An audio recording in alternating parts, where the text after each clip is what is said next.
tampaknya diajarkan di pesantren-pesantren modern. Ini yang kita singgung sebelumnya. Saya yakin saudara-saudara ini perjanjian lama pun belum tahu seperti apa bukunya itu. Kita belajar sifat 20, Allah wujud kidam baqa. Ini rata-rata belajar itu kan? Itu dianggap sesat, dan kitab itu diajarkan di pesantren-pesantren modern. Ridho nggak Pak? Saya sejak tahun awal berdiri Ma'had ini sudah menganjurkan baca, bukan kalam Allah. Hati-hati, ini ditanggung jawab dunia akhirat. Mengapa? Nabi Muhammad juga sudah mendeklar Dzalikal kitab la raib. Itu Nabi Muhammad yang mendeklar itu atas wahyu ilahi. Kalam Nabi Muhammad yang didapat daripada wahyu. Nah, kalau Allah berbahasa Arab susah nanti ketemu dengan orang Indramayu. Brewek itu nggak ngerti. Nggak akan paham Pak. Jangan ngeles, udah ganti aja. A'udzu billahi minasyaitonir rajim. Bismillahirrahmanirrahim. Imam Ibnu Athaillah As-Sakandari memberikan karakter seorang mursyid. Mursyid itu bukan orang yang hebat. Mursyid itu man la yarda an nafsih. Begitu di kitabnya. Li antas haba jahidan la yarda an nafsih. Kamu berguru, bersahabat dengan seseorang yang tidak meridhoi dirinya, nafsnya, jiwanya, itu lebih baik daripada kamu berguru kepada orang yang meridhoi nafsnya, jiwanya. Maka kalau mau cari guru, carilah guru yang tidak membiarkan dirinya terpapar oleh nafs, jiwa kita, ya, kehendak diri. Lalu beliau memberikan pertanyaan, fa'ayyu ilmin li alimin yarda an nafsi. Masih disebut alimkah orang yang alim tapi dia mengikuti hawa nafsunya? Masih disebut alim enggak? Enggak. Wa ayyu jahlin li jahilin la yarda an nafsi. Masih disebut jahilkah orang yang jahil jika dia tidak mengikuti hawa nafsunya?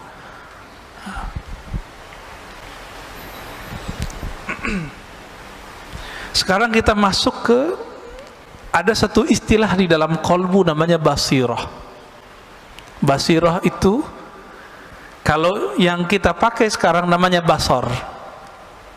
Sifat melihat, kemampuan memandangnya dengan fisik. Ada yang memandang dengan batin, disebut dengan al-basirah.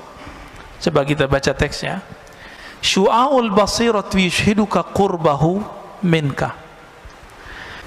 Pancaran atau terangnya basirah mata hatimu, yushhiduka qurbahu mink, akan membuat engkau menyaksikan bahwa dia dekat kepadamu. Apa itu syu'aul basirah? Ilmu. Jadi boleh diartikan, ilmumu mengenai Allah akan membuat kamu sadar bahwa Allah itu dekat. Udah ngerasa Allah dekat belum? Kalau nggak diingetin nggak ya? Kenapa kita masih suka bertawassul? Karena kita merasa jauh kepada Allah. Kalau kita merasa dekat kepada Allah, itu nggak perlu tawassul, Pak. Jadi apa rahasia tawassul sebenarnya? Karena kita nggak punya kesadaran itu. Jadi ada di Inggris dua kelompok. Jadi kelompok Sufi Asy'ariyah, Sufi terus akidahnya Ahlussunnah Asy'ariyah, didebat oleh kelompok Salafi Wahabi. Pakai ayat wa idza sa'alaka ibadi anni fa inni qarib. Kata si Wahabi nih, Sufi, kalian tolol, kira-kira begitu. Allah akan dekat, ini ayatnya. Ini ayatnya, jika hambaku bertanya mengenaiku, maka katakan dia dekat. Ngapain kamu tawassul-tawassulan segala? Apa jawaban dari seorang, ini kelompok perempuan, Pak. Perempuan, tapi berdebat dan canggih sekali, ya. Bikin kita jatuh cinta lah dengan dalil-dalil mereka. Apa kata si perempuan ini, yang Ahlussunnah, yang Sufi? Betul, Allah itu qarib. Tapi apakah engkau merasakan dekat kepadanya? Bengong juga si perempuan ya, yang Wahabinya. Semua kita tahu Allah itu dekat, tapi kesadaran merasakan Allah dekat itu biasanya orang berguru dulu. Nah, berguru itu bagian dari tawasul sebenarnya. Maka tawasul yang begini nggak masalah. Tawasul yang tidak boleh itu nyembah yang ditawasulin. Dan saya yakin tidak ada umat Islam yang menyembah kubur ya. Nggak ada. Dulu waktu saya bertanya persoalan ini kepada Syekh Badi Sayyid Al-Laham, itu belum marahnya bukan main. Karena beliau marah, saya kena ainnya Pak, sakit 2 bulan. Jadi teringat terus, matanya itu kayak nyala. Apa kata beliau? La ara fid dunya ahadan minal muslimin yasjud li ghairillah illa fil hin, gitu ngomongnya. Saya tidak melihat di muka bumi seorang muslim pernah sujud, pernah meminta kepada selain Allah, kecuali di India ada orang sujud ke kubur. Itu bukan orang muslim murni, udah nyampur-nyampur kali agamanya ya. Jadi ini orang-orang Salafi Wahabi ini terlalu suuzon. Imamnya sendiri sekarang namanya Saleh Fauzan, orangnya masih hidup dan kitabnya diajarkan di pesantren-pesantren modern. Ini yang kita singgung sebelumnya. Bulan puasa kan saya nggak bahas Pak, nggak mau polemik. Ini udah selesai puasa kita mau polemik lagi nih ya. Nggak ada efek sama sekali sama mereka. Mereka malah tambah marah diingetin. Itu pengkhianatan terhadap pendiri-pendiri pesantren modern ini. Mereka kan ahlu sunnah semua. Ketika kemudian mereka berubah, kitabnya dirubah, ajaran akidah yang diajarkan ke santri-santri berubah. Yang diajarkan kitab Tauhid Syekh Saleh Fauzan, yang menyebut sufi sebagai ubadul kubur, yang menyebut orang-orang ahlus sunnah sebagai orang-orang yang sesat. Ahlus sunnah Asy'ariyah disebut sesat Pak, ini mohon maaf ya. Kita belajar sifat 20, Allah wujud kidam baqa, ini rata-rata belajar itu kan, benar nggak? Itu dianggap sesat oleh si pengarang kitab, dan kitab itu diajarkan di pesantren-pesantren modern. Ridho nggak Pak? Maka saya mengajak kiai-kiai yang emang antum diberikan kecerdasan oleh Allah, apa susahnya ganti kitab? Kitab banyak di dunia, ganti. Hati-hati, ini tanggung jawab dunia akhirat. Oh Ustadz, ini kitab cuma untuk perbandingan. Santri kita cuma emang santri sebelum dia kuliah udah bisa membandingkan, paling cuma 1-2. Anak kuliah aja banyak yang nggak paham kok. Udah doktor juga banyak yang paham, apalagi cuma santri kelas SMP, SMA, sanawiyah, aliyah, nggak akan paham Pak. Jangan ngeles, udah ganti aja. Maka bapak-bapak yang naruh anak di pesantren modern, tolong sampaikan ini kepada kiai-kiainya ya. Saya ke sahabat-sahabat saya punya pesantren modern, saya udah ngomong, yang bisa saya sampaikan, saya sampaikan. Ada yang memusuhi, ada yang senang dikasih tahu ya. Ada yang bersyukur diingetin. Bayangkan Pak, Syekh Saleh Fauzan itu di kitab Tauhid bilang, orang maulid itu menyerupai Nasrani. Menyerupai Nasrani kufur nggak? Kufur. Bahaya nggak nih? Bahaya ya. Orang tawasul musyrik bagi dia.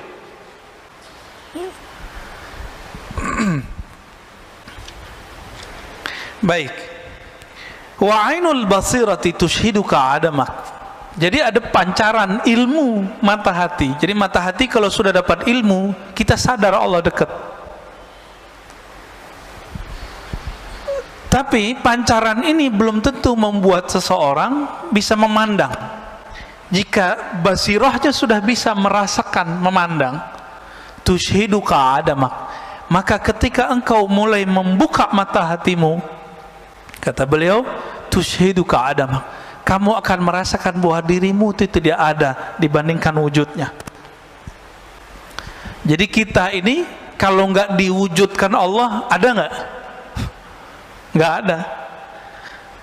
Itu sebabnya seseorang yang faham bab ini, dia kalau berzikir la ilaha illallah, makna yang muncul adalah la fa'ila illallah. Apa artinya? Tiada yang berbuat kecuali Allah. Yang berbuat ke dalam diri kita, yang berbuat kepada anak istri, keluarga, teman, negara kita, Bahkan yang terjadi sekarang di Palestina, yang terjadi sekarang di Saudi, di negeri kita, itu nggak akan terjadi kecuali Allah yang pada hakikatnya menggerakkannya. Pandemi sekarang izin Allah atau bukan? Izin Allah. Ridho nggak? Ridho ya. Pak Mirwan kemarin sakit ya. Kenapa? Kena COVID. Waduh, kena COVID juga. Kalau mas sebelah dibilang munafik, Pak. Ya, orang COVID disebut munafik. Saya di WA oleh seseorang, dia bilang, si Anu meninggal kena COVID, dia munafik. Allahu Akbar. Saya doain dia kena COVID. Ya, biar tahu rasa. Ini COVID kalau tidak datang ke orang, dia nggak nanya dulu, ente munafik nggak? Nanya nggak dia? Dia nggak nanya, Pak. Kena aja. Dari dulu di masa sahabat Rasulullah sudah banyak sahabat-sahabat yang kena virus. Disebut ta'un. Bukan berarti mereka ini munafik, tapi setiap sahabat merasa dirinya munafik. Tuh, sahabat Nabi merasa munafik, masa antum merasa suci? Maka kalau dituduh orang munafik, katakan betul saya munafik. Ini yang sering saya sebut ya, dalam Sahih Imam Muslim disebutkan bahwa Al-Hasan Al-Basri berkata, para sahabat dulu tidak ada satupun yang menganggap dirinya ala imani Jibril. Imannya itu setinggi imannya Jibril, nggak ada. Maka dia khawatir dirinya terjebak kemunafikan setiap saat. Ini bagian dari meridhoi diri sendiri. Ada penyakit yang berbahaya, ujub fil ujub. Ujub dalam keujuban, ujub dalam keikhlasan. Apalagi itu ujub. Ujub artinya kagum kepada diri sendiri. Bapak mohon maaf ya, yang setiap malamnya bisa tahajud, bisa qiyamul lail kemarin, itu sedikit di kolbunya ada merasa kagum. Wah keren juga nih, gitu ya. Bisa tahajud setiap malam. Itu ujub, Pak, namanya. Ujub dalam ketaatan, ujub dalam keikhlasan. Itu bisa merasa ikhlas, merasa ada berjuang. Dan ini bisa menghinggapi orang-orang yang berilmu dan beramal, baik beramal pribadi atau amal sosial. Termasuk ngurus masjid ini bisa ujub. Hati-hati pengurus ya. Kalau terbesit di hati, kalau bukan karena saya nggak jadi, itu ujub tuh dah. Dan ini wajib diistighfarkan dan ditobatkan. Tobatnya tobat batin, batinnya yang ditobatkan. Astagfirullah, ya Allah, aku minta ampun dari dosa ujub. Ini lebih susah bersihinnya daripada dosa maksiat. Dosa mata jelalatan tuh gampang, Pak, pakai subhanallah 100 kali hapus. Tapi kalau yang ini bertambah amal, dia bertambah ujub. Maka sebelum beramal, bersihkan dulu itu dengan istighfar dan tobat. Oleh karena itu, guru-guru kita mengajarkan salat tobat setiap hari. Dibidahin lagi sama teman kita. Salat tobat itu dikiaskan kepada orang yang masuk Islam sholat. Itu sholat tobat sebenarnya ya. Jadi kalau sudah terbuka mata hati, lalu bisa memandang, yang dipandang di alam semesta bukan fisiknya, yang terlihat adalah campur tangan Allah Subhanahu wa ta'ala. Negeri kita ini kalau bukan didoakan oleh para aulia, para wali-wali Allah, ini sudah chaos dari kemarin, Pak. Coba bayangkan ya, pertarungan 01-02 kemarin, itu dahsyat sekali. Udah hampir bentrok ini umat. Sama-sama umat. Satu bawa nama umat, satu bawa nama umat, sama-sama umat. Udah hampir habis kita ini. Tapi karena doa-doa mereka, ini negeri masih bertahan, alhamdulillah. Bahkan orang-orang yang bertarungnya sekarang bergabung. Ini kalau nggak doa mereka, nggak akan aman, Pak. Nggak akan aman. Malaysia sempat kisruh juga masalah Perdana Menteri ya. Kita doakan jangan sampai negara-negara jiran kita kena juga ya. Ke atas sedikit, Patani udah lama kena musibah ini. Atas lagi Myanmar sudah chaos, Pak ya. ketutup sama berita-berita yang lain. Mereka hancur sehancur-hancurnya sekarang. Alhamdulillah negeri kita masih bertuhan lah mereka. Ya. Saudi nunggu waktunya aja. Perang saudara nanti mereka itu. Karena saudara udah ngantem saudaranya. Yang tersisa cuma itu. Yaman sudah hancur, Pak. Bener nggak udah hancur? Ada Houthi di situ, perang sama Saudi. Tiap hari. Paling Abu Dhabi kerja sama Israel, kan repot juga, Pak. Ya. Membingungkan. Qatar yang bantuin teroris waktu di Suriah kan banyak. Kelompok-kelompok di Qatar, mungkin bukan governmentnya yang bekerja, tapi kelompok-kelompok yang ada di situ. Bahkan teman memfatwakan bunuh temannya. Syekh Yusuf Al-Qaradawi memfatwakan bunuh ulama-ulama yang pro kepada pemerintahan yang di Suriah. Sampai begitu. Sampai guru saya Syekh Taufik Al-Buti habis kehilangan ayahnya, datang ke UI, Pak, waktu itu UI Salemba yang pasca sarjana kajian Timur Tengah. Kok ada mahasiswa nanya tega, Syekh, ente pro Asad atau anti Asad? Kok tega nanya begitu? Orang lagi berkabung. Beliau itu orangnya lembut. Itu kalau bahas apa bisa nangis. Bahas bab sholat istisqa nangis. Kita udah bahas tasawuf aja nggak nangis-nangis. Bahas zikir aja nggak nangis-nangis. Beliau bahas fikih nangis, Pak. Saya nggak pernah ngeliat beliau marah. Itu sekali saya ngeliat beliau marah. Syekh Taufik bin Muhammad Sa'ir Ramadan Al-Buti. Ada yang nanya begitu. Apa jawaban beliau? La uayyidu bashar wa la uayyidu fulana, innama uayyidu ra'iyati ummati al-islamiyah. Saya nggak pro siapa-siapa, saya cuma pro kedamaian umatku, rakyatku. Gitu aja, Pak, jawabannya. Dan suaranya meninggi. Tega gitu ada orang nanya begitu sama dia, ya. Udah hancur, Pak, sekarang. Apa gorengannya? Nih hati-hati, Indonesia hampir berhasil nih. Anti Syiah, Syiah kafir. Nih ada, Pak, ya, mohon maaf. Jadi setiap gerakan yang mengatakan Syiah kafir itu berasal dari kelompok Wahabi. Dan Wahabi ini, kata Muhammad bin Salman, ini produknya Amerika. Mereka sendiri yang ngomong. Karena untuk menghancurkan orang-orang yang berbeda dengan Wahabi itu, cukup bilang aja mereka sesat, kafir. Dan ini sudah terjadi, Pak. Bashar Assad itu dikafirkan. Padahal Bashar Assad itu istrinya Sunni, menteri-menterinya Sunni, tapi dia lahir di komunitas salah satu Syiah namanya Alawiyah, bukan Alawiyah yang habaib. Ya, ini beda. Meyakini salah satu ajaran namanya reinkarnasi, tapi beliaunya sudah enggak. Ini gorengannya gitu di sana. Berhasil di Suriah, berhasil di Irak, berhasil. Mau dicobain di Indonesia. Saya termasuk pengkritik Syiah, tapi saya tidak mengkafirkan semua Syiah.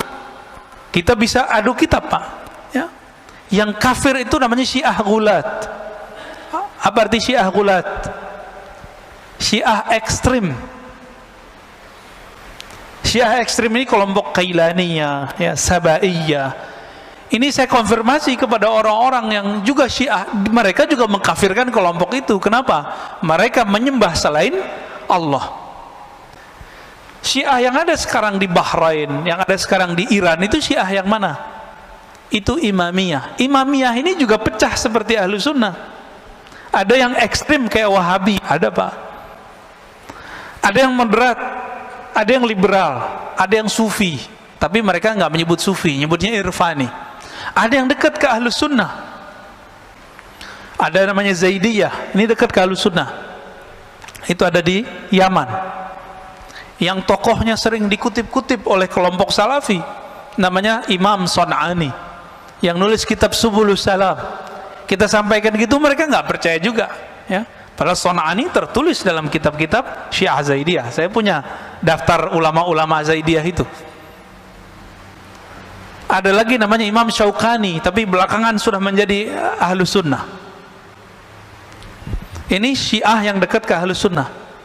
Dan sekarang muncul Syiah dari Imamiyah yang sudah mulai mencari titik temu dengan Ahlussunnah. Salah satunya kelompok Hizbullah yang ada di Libanon. Pernah dengar, Pak? Itu sudah mulai mendekat kepada Ahlussunnah. Artinya mereka menolak ajaran mencaci maki sahabat dan istri-istri Nabi. Lalu ada di Kuwait,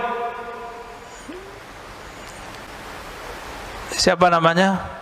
Yasir Audah, ya. Tapi Yasir Audah yang Syiah ini menolak. Sorbannya gede, warnanya putih. Lalu ada yang dari kalangan Al-Marja' ad-Dini namanya. Marja' ad-Dini itu di sana mujtahid. Jadi mereka itu sampai sekarang menjaga strata ulama. Di Indonesia kan nggak ada ya. Tapi sebenarnya secara praktek ada. Yang boleh mengeluarkan fatwa itu disebut Al-Marja' ad-Dini. Dokter aja nggak boleh kalau dia nggak ngikutin jalur ini. 1, 2, 3 sampai terakhir namanya Al-Marja' ad-Dini. Namanya Sayyid Kamal Al-Haidari. Dia menolak menghujat istri Nabi, tapi mengkritisi beberapa sahabat Nabi, cuma tidak mengkafirkan dan mencaci maki. Apa kata dia? Jika Syiah itu melaknat dan mencaci maki, mengutuk, maka itu bukan Syiah yang saya anut. Ini namanya Sayyid Kamal Al-Haidari. Maka beliau ini dikafirkan oleh kelompok Syiah ekstrim. Jadi ini nasib jadi orang moderat, Pak. Nasib jadi Ahlussunnah moderat dikafirkan oleh kelompok-kelompok yang saklek. Ini baru ada laporan dari sahabat saya, ya. Buku saya tentang teologi Muslim Puritan yang pernah dicetak oleh teman-teman di sini, ya. Pengurus kan pernah nyetak itu, ya. Tentang genealogi Salafi.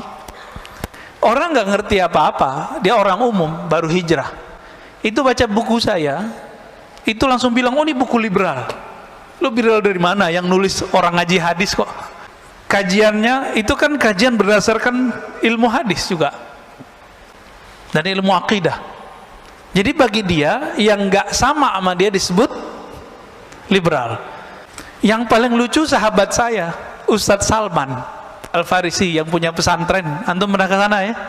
Ya ada saya lihat videonya di sana tuh. Yang buat pesantren madrasah hadis Al-Fajr ya, Ruhama Al-Fajr, pesantren agraria dahsyat itu, pesantren planner. Ustadz Salman, saya tanya kemarin, Ustadz, antum dituduh Syiah ya? Karena ngisi di Rasul. Oh bukan itu sebabnya. Saya, kata beliau, dulu diminta oleh satu komunitas mengisi kajian mengenai sahabat Nabi. Karena yang ada itu anak-anak muda, yang paling cocok sama anak muda siapa? Cucunya Nabi siapa? Hasan dan Husain.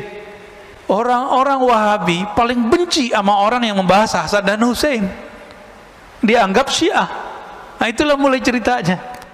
Kita tahu persis ya Ustadz Salman ini Ahlussunnah bukan 100% Pak, 1000%. Beliau khatam Kutubus Sittah, kitab hadis Bukhari, Muslim, Abu Daud, Tirmizi itu lebih sering daripada saya waktu dia di Mekah. Mana Salafi sekarang yang khataman Sahih Bukhari, Muslim berulang kali? Nggak ada. Dia yang khatam tuh, Ustadz Salman tuh. Nah, maka kita mikir-mikir dulu mau membidak-bidakan orang. Kita baca hadis sudah sebanyak orang itu belum? Ya. Baik. Wa haqqul basirati syurka wujudahu la adamaka wa la wujudak. Kalau kita punya ilmu tentang Allah, kita merasa Allah dekat. Kalau mata batin dibuka oleh Allah, kita merasa bahwa Allah lah yang berbuat di alam semesta. Jika hakul basirah disebut hakul yakin. Yang pertama ilmu yakin, yang kedua ainul yakin, yang ketiga disebut hakul yakin. Keyakinan yang sudah hak disebut juga hakul basirah. Sudah masuk ke dalam diri kita. Apa yang terjadi? Yushhiduka wujudahu. Allah akan tampakkan bahwa dia benar-benar ada, sehingga kamu tidak merasa ada dan juga tidak merasa tiada. Ini maksudnya apa itu kalimatnya? Kita nggak merasa ada dan nggak merasa tiada. Jadi kalau yang level 2 kita merasa tiada. Merasa tiada berarti masih ada perasaan dong. Nah, perasaannya ini sendiri hilang.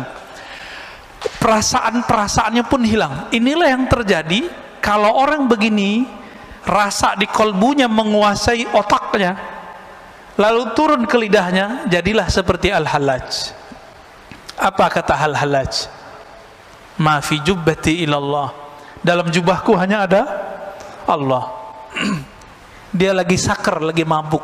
Mabuk bukan karena wine, mabuk karena cahaya-cahaya ma'rifat meliputi dirinya. Orang lagi kasmaran jatuh cinta enggak? Lagi kasmaran jatuh cinta, ketika jatuh cinta kepada pasangannya, setiap kali melihat perempuan atau laki-laki lawan jenis, itu dia merasa ada wajah pasangannya di situ. Ya. Saya waktu dulu pernah senang sama seseorang, itu ketika bercermin nggak kelihatan muka saya, Pak. Percaya nggak?